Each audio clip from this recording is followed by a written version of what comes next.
নমস্কার, আমি মিটি জোড়া। নতুন একটি ভিডিওতে আপনাদের সকলকে স্বাগত জানাই।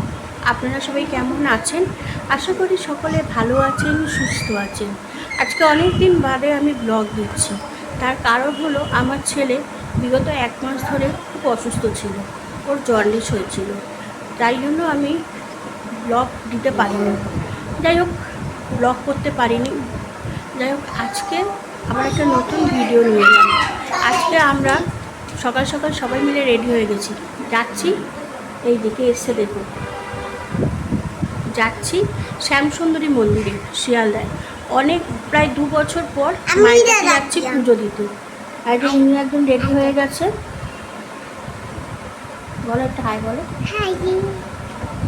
যাচ্ছি আমি, আমার বর, ছেলে আর আমার বোনের মেয়ে। বোন এসছে কদিন ধরে, আমাদের বাড়িতে আছে। যাই হোক, চলুন আপনাদেরকেও সাথে করে নিয়ে যাই। মায়ের দর্শন করে নেবেন, মায়ের দর্শনে সবার মঙ্গল হবে। চলুন তাহলে যাওয়া যাক। এই যে আমরা পৌঁছে গেছি মা শ্যামসুন্দরী মন্দিরের সামনে। আর আজকে এত মুষলধারায় বৃষ্টি হচ্ছে যে কি বলবো।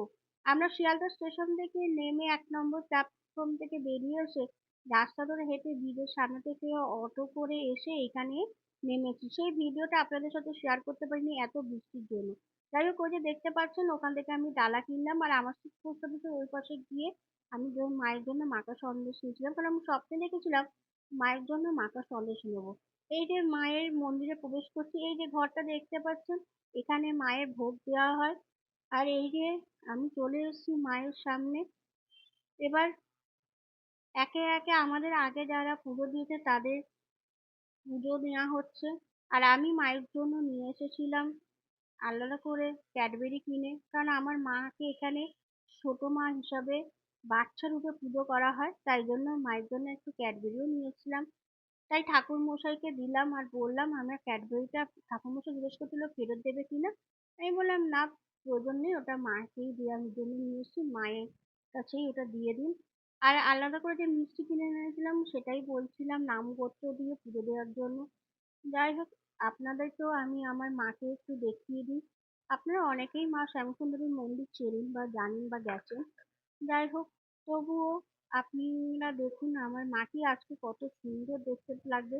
আর মায়ের মুখের মিষ্টি হাসিটাও কত সুন্দর লাগছে। যাই হোক, আজকের ভিডিওটা আমি এখানেই শেষ করছি। ভিডিওটি কেমন লাগলো আমাকে অবশ্যই জানাবেন। দেখা হচ্ছে খুব শীঘ্রই নতুন একটি ভিডিও।